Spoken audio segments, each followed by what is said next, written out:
Welcome to सीधी शिक्षा मेडिन sir. चलिए आज हम लोग देखते हैं क्लास 11th फिजिक्स का 9 चैप्टर देख रहे हैं हम लोग, जिसके अंतर्गत ठोसों के यांत्रिक गुण के अंतर्गत हम लोग आज देखने वाले दृढ़ता गुणांक को। हम देखने वाले हैं दृढ़ता गुणांक। वास्तव में दृढ़ता गुणांक क्या होती है इस चीज़ को चलिए हम लोग देखते हैं भाई। वास्तव में दृढ़ता गुणांक क्या होती है इस चीज़ को देखते हैं। तो यहाँ पर हमारे में दृढ़ता गुणांक है। तो मॉडुलस आपका रिजिडिटी आपका है, तो दृढ़ता गुणांक के बेस पे इस चीज़ को हम लोग देखते हैं। वास्तव में दृढ़ता गुणांक क्या होता है इस चीज़ को चलिए। तो यहाँ पर है हमारे पास दृढ़ता गुणांक। दृढ़ता गुणांक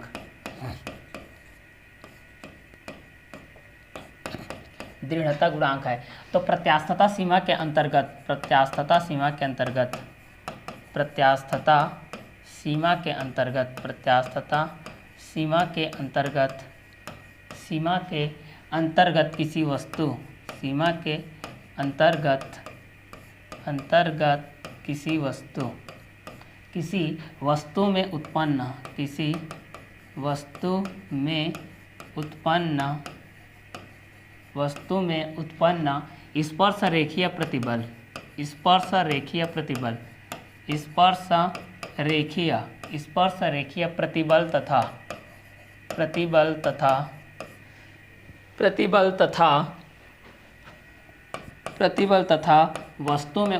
में उत्पन्न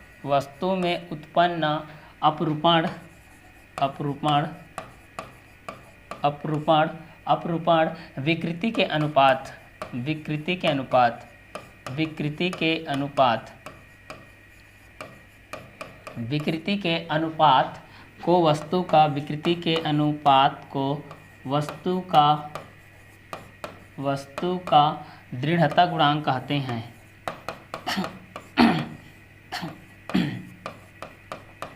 दृढ़ता गुणांक कहते हैं। इसे आई से व्यक्त करते हैं। इसे हम लोग किससे व्यक्त करते हैं? आई से। इसे आई से व्यक्त करते हैं। ठीक है, मतलब इसे आई से व्यक्त करते हैं तो आई के इक्वल टू कितना हो जाएगा? स्पर्श रेखीय प्रतिबल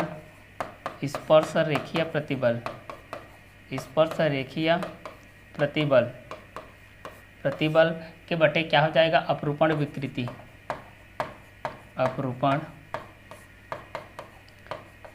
विकृति।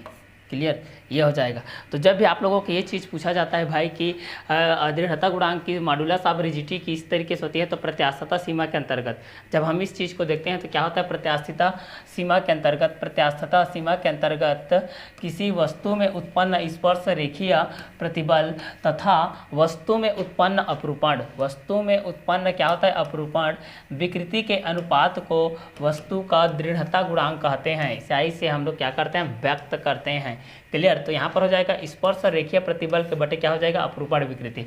तो स्पर्श रेखीय प्रतिबल और अपरूपण विकृति के अनुपात को हम लोग दृढ़ता गुणांक के बेस पे इसको हम लोग शो अप करते हैं। तो यहाँ पर हम इस चीज़ को भी देख सकते हैं कि प्रत्यास्थता सीमा के अंतर्गत किसी वस्तु में उत्पन्न स्पर्श रेखीय प्रतिबल तथा वस्तु में उत्पन्न अपरूपण विकृति के अनुपात को वस्तु का दृढ़ता गुणांक कहते हैं। इसे आई से हम लोग शो अप करते हैं।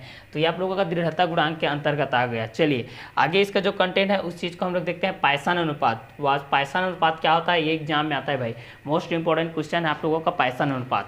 पाइसन अनुपात यहाँ से आता है आप लोगों के बेस से। तो पाइसन अनुपात को हम लोग देखते हैं। देखिए, प्रत्यास्थता सीमा के अंतर्गत किसी वस्तु में उत्पन्न अनुप्रस्थ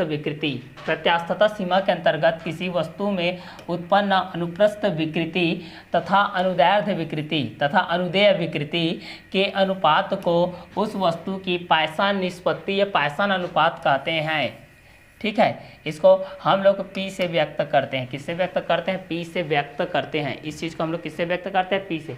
तो यहाँ पर हम लोग एक चीज़ बोल सकते हैं कि प्रत्यास्थता सीमा के अंतर्गत, इसके अंतर्गत प्रत्यास्थता सीमा के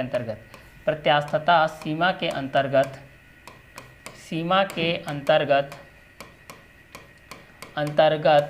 किसी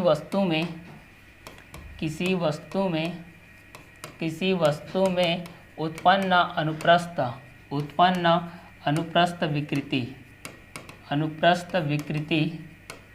अनुप्रस्थ विकृति तथा अनुदैर्ध्य तथा अनुदेय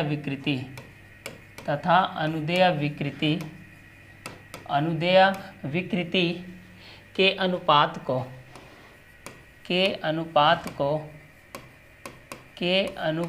को उस वस्तु की पायसन अनुपात कहते हैं। पायसन अनुपात कहते हैं। ठीक है, ये आप लोगों को पायसन अनुपात के अंतर्गत आता है। क्लियर। तो जब भी आप लोगों को पूछा जाता है पायसन अनुपात क्या है, तो आप लोग इस चीज़ को बोलोगे। और जब किसी वस्तु पर तनाव बल लगाकर, जब किसी वस्तु पर, कोई भी वस्तु है, इस तरीके से भी वस्तु है, इस पर हम लोग तनाव बल लगा देते हैं।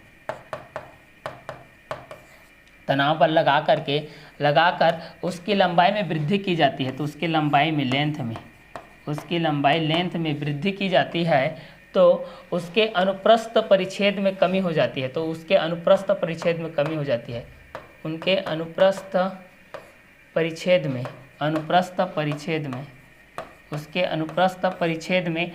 हो जाती है।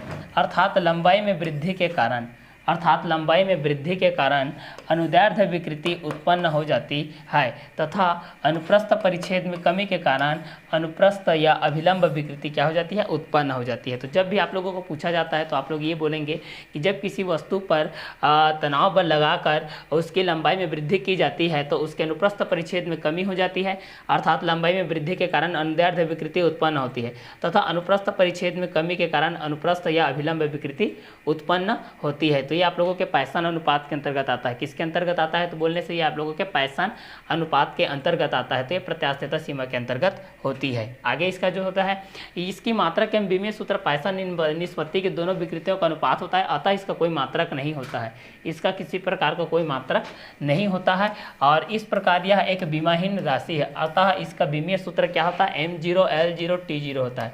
इसका जो विमीय सूत्र होता है mlt होता है, 2⁻0 के बेस पे आप लोगों का होता है। ठीक है, तो ये था आप लोगों को पायसन से रिलेटेड। इसके बाद सरल उपकरण से यंग प्रत्यास्थता गुणांक निकालना।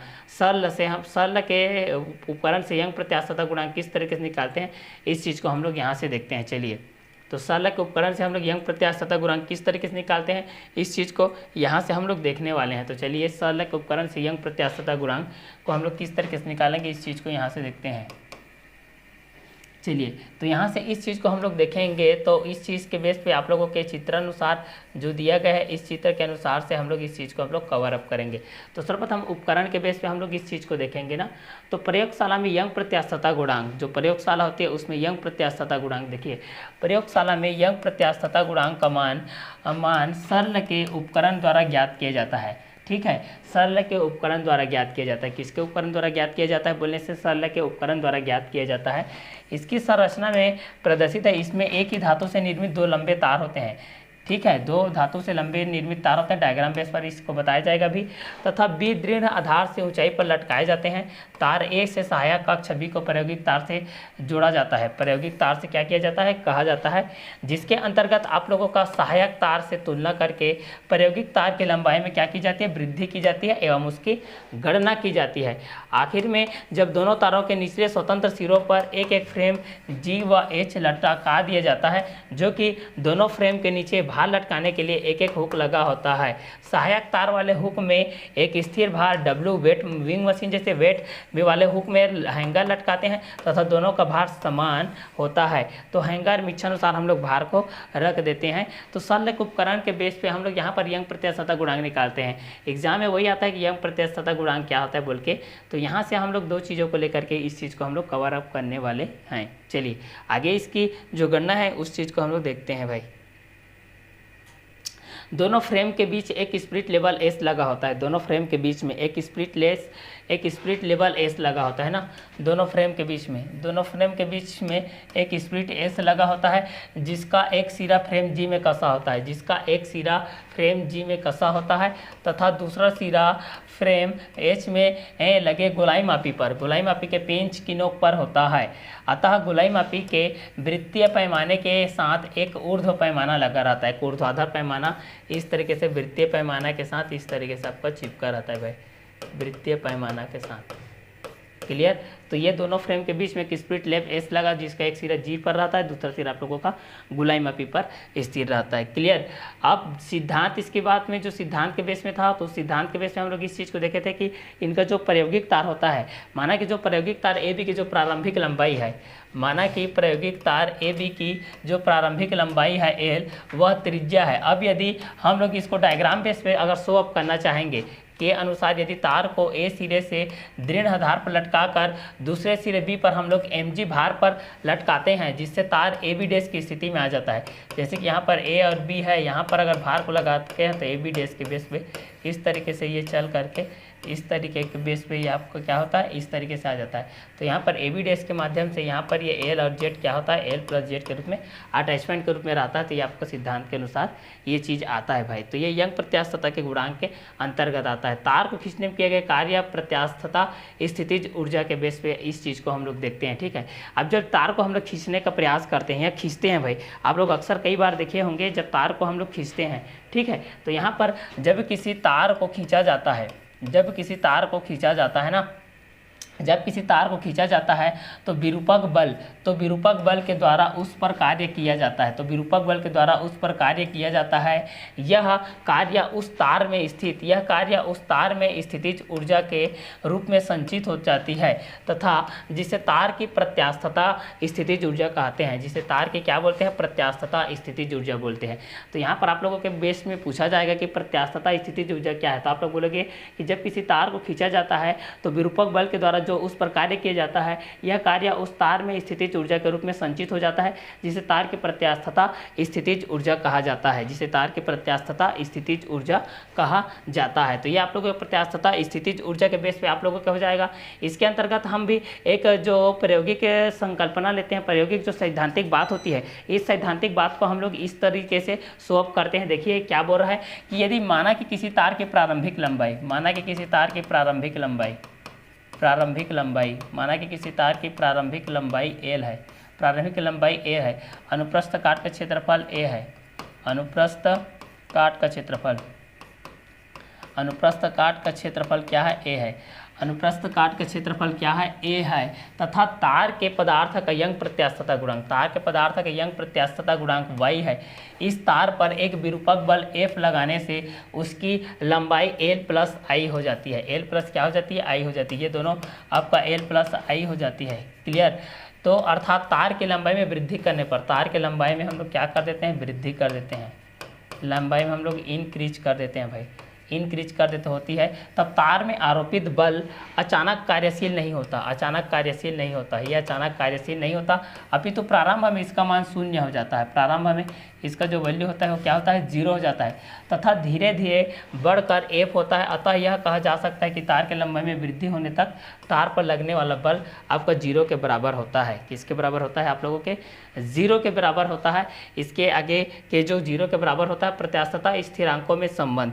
इसके बाद हम लोग किसको देखेंगे, प्रत्यास्थता स्थिरांकों में संबंध को देखते हैं। यदि किसी पदार्थ का यंग प्रत्यास्थता गुणांक y है, यदि किसी पदार्थ का यंग प्रत्यास्थता गुणांक क्या है, y है, तथा आयतन प्रत्यास्थता गुणांक k है, तो दृढ़ता गुणांक n है, तो पाइसा निष्पत्ति ये है। तो इन प्रत्यास्थता स्थिरांकों में निम्न संबंध जो होते हैं उसको हम लोग प्रत्यास्थता गुणांक के बेस पे इस चीज़ को हम लोग देखने वाले हैं। तो ये प्रत्यास्थता स्थिरांकों में संबंध के बेस पे है। क्लियर। तो इतने में आप लोगों के जो चैप्टर होता है ये कंप्लीट होता है। नेक्स्ट वीडियो लेक्चर में हम लोग चैप्टर नंबर 10 के साथ 11th फिजिक्स के साथ मिलेंगे। तो आज का क्लास को हम लोग यहीं वर्क करते हैं। Okay bye, have a nice day.